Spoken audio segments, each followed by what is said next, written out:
کر کے نوجوان لوگ ایک دم بڑھ چڑھ کر کے ایک دم سیلفیاں لے رہے ہیں جا کر کے سنیما ہال کے سامنے، اور اس کو اپلوڈ کر رہے ہیں اور جتا رہے ہیں، بڑی خوشی کا اظہار کر رہے ہیں کہ ہم تو یہ فلم دیکھنے آ گئے ہیں، اتنا کروڑ کما لیا، اتنا ہٹ ہے، یہ ہے، وہ ہے، بلاک بسٹر ہے، یہ سارا کچھ۔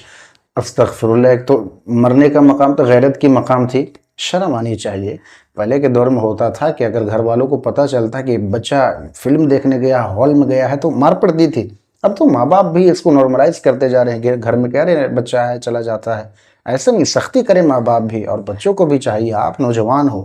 آپ اسلام کا احساسہ ہو، مسلمانوں کے حالات دیکھیں انڈیا میں کیا چل رہے ہیں، پوری دنیا میں کیا چل رہے ہیں، ملک شام، غزہ میں کیا چل رہے ہیں، آپ بیٹھ کر کے 5 منٹ ان کے لیے دعا نہیں کر سکتے؟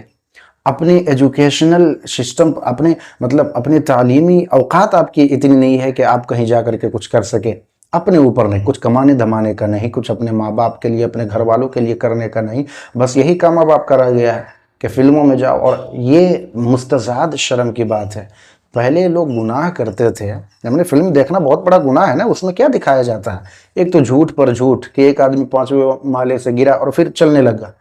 یہ آپ کو جھوٹ دکھانے کے لیے، بیوقوف بنانے کے لیے آپ سے 500 1000 روپے لیے جا رہے ہیں، اور آپ بڑی شوق سے دے رہے ہیں کہ ارے اتنا ایکشن دیکھیں گے اور یہ ہے وہ۔ سچائی آپ کو نظر نہیں آتی جو آپ کے محلے میں، آپ کے گاؤں میں ہو رہا ہے؟ کیا سچائی ہے کہ حالات کتنے خراب ہیں، لوگ مسلمانوں کے حالات کتنے خراب ہیں؟ یہ نہیں دیکھنا آپ کو، یہ دیکھنا ہے کہ وہاں پہ جھوٹ کیسے دکھایا جا رہا ہے، اور فحاشی، ننگا پن کیسے دکھایا جا رہا ہے نا، لڑکیوں کا ڈانس اور یہ کنجریوں کو نچانا، یہی سب دیکھنا باقی رہ گیا ہے۔ پہلے لوگ گناہ کرتے تھے تو شرم کے مارے کسی کو بتاتے نہیں تھے، چھپ کر کے کرتے تھے کہ کوئی دیکھ نہ لے، جان نہ لے، اور اب گناہ کر کے اس کی سیلفی بھی ڈال رہا ہے، پوسٹ بھی کر رہا ہے، اور شرم نہیں آ رہی ہے، یعنی اپنے گناہ پر سب کو گواہ بنا رہا ہے۔ قیامت کے میدان میں آپ اس گناہ کو ڈینائی بھی تو نہیں کر سکتے ہو، کیونکہ آپ نے خود گواہ چھوڑا ہوا ہے، آپ کا موبائل گواہ ہے، آپ کا فیس بک گواہ ہے، آپ کا واٹس ایپ پر لگا رہے ہو وہ سب گواہ ہے۔ کم سے کم اتنا تو شرم کرو بھائی آپ، کہ اگر کوئی غلط کام کر رہے ہو تو اس کو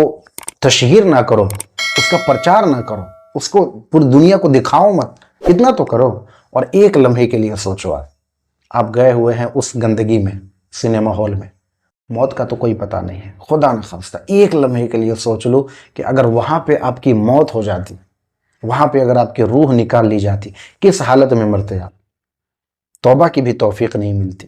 اللہ کے عذاب کو دعوت نہ دو، اللہ کے غضب کو، اللہ کے جلال کو دعوت مت دو، اللہ کو چیلنج مت کرو ڈائریکٹلی کہ اللہ تم نے تو منع کیا یہ کام کرنا، میں یہ کام کروں گا اور پوری دنیا کو بھی دکھاؤں گا، یہ دیکھو دنیا، یہ میرے فیس بک پر دیکھو، میرے سوشل میڈیا اکاؤنٹس پر دیکھو، میں نے فوٹو ڈالا ہے، میں نے اپڈیٹ ڈالا ہے، دیکھو وہاں میں گیا تھا، اتنا کمایا، اتنی بھیڑ آئی تھی، اتنا پیسہ کما لیا فلم نے، فلم ایسی تھی۔ کیا ضرورت ہے آپ کو یہ سب کام کرنے کی؟ اور مسلمان لڑکے، نوجوان، وہ بھی اسی دنیا پرستی میں ہی لگے چلے جاتے۔ ابھی چند دن پہلے میں نے ایک خبر دیکھی تھی، مجھے دیکھ کر کے بڑا شوق لگا اور بڑا میرا دماغ خراب ہو گیا، اور بڑا غصہ بھی آیا کہ ایک شخص کوئی ایکٹر کے گھر کے سامنے تقریباً 3 مہینے سے زیادہ کھڑا تھا اس سے ملنے کے لیے کہ وہ آ کر کے ملاقات کر لے۔ 3 مہینہ تک وہ کچھ نہیں کیا، بس اس کے گھر کے باہر انتظار کر رہا ہے اسے دیکھنے کے لیے اور اس سے ملنے کے لیے، اور 3 مہینے بعد ملا تو ایکٹر بڑا خوش ہوا، تم تو میرا بہت بڑا فین ہو، تو اس کو 14,000 روپیہ دیا۔ شرم آنی چاہیے، یہ اگر 3 مہینہ کماتا تو اپنے بال بچوں کے لیے، گھر والوں کے لیے، اپنے ماں باپ کے لیے 14,000 اس کو حاصل ہونا تھا، اور ان کا فین بننا ہے۔ کیا ہے ان کی اوقات؟ اگر یہ میک اپ ہٹا کر کے تمہارے سامنے آئے تم تھوک دو گے ان کے منہ پر؟ یہ ایکٹرز اور یہ ہیرو نام کے، یہ تمہارے ہیرو نہیں ہے بھائی، تم ان کے فین نہیں بن سکتے ہو۔ تم 3 مہینہ کیا، اگر 1 سال بھی ان کے گھر کے باہر رہو، یہ تمہیں پہچانتے نہیں، یہ جانتے نہیں، اگر 1 منٹ تم سے بات کر لے تو یہ بہت بڑی بات ہے، کہ کوئی نہیں لگتے ہیں تمہارا، یہ شاہ رخ خان، یہ سلمان خان، یہ اجے دیوگن، یہ کوئی نہیں ہے تمہارا، یہ تمہیں جانتا تک نہیں ہے، یہ اس کو تمہاری زندگی سے فرق بھی نہیں پڑتا، اس کو تمہارے دکھ، تمہارے سکھ، تمہاری مشکلات سے کوئی فرق نہیں پڑتا ہے، تم اس کے فین بنے ہوئے ہو۔ فین ہی بننا ہے تو اپنے نبی کے فین بنو، جو 1400 سال پہلے بھی تمہارے لیے نمازوں میں دعائیں کر رہے ہیں، سجدوں میں رو رو کر کے، گڑ گڑا کر کے، رات بھر تمہاری بخشش کے لیے دعائیں کر رہے ہیں۔ کدھر چل پڑے ہو میرے مسلمان بھائی، نوجوانوں، ہوش کے ناخن کرو، اس طرح بالکل نہیں۔ گناہ اولاً کرے نہیں، اگر ہو جائے تو ہر حال میں کوشش کرے فوراً توبہ، اور اس گناہ کے لیے گواہ کسی کو نہ بنائے۔ یہ سوشل میڈیا کے دور میں اس کی تشہیر کر کے لوگوں کو اور انکریج نہ کرے کہ بھائی میں نے یہ کر لیا تم بھی یہ کرو۔ استغفر اللہ، اللہ ہمارے نوجوانوں کو سمجھ عطا فرمائے۔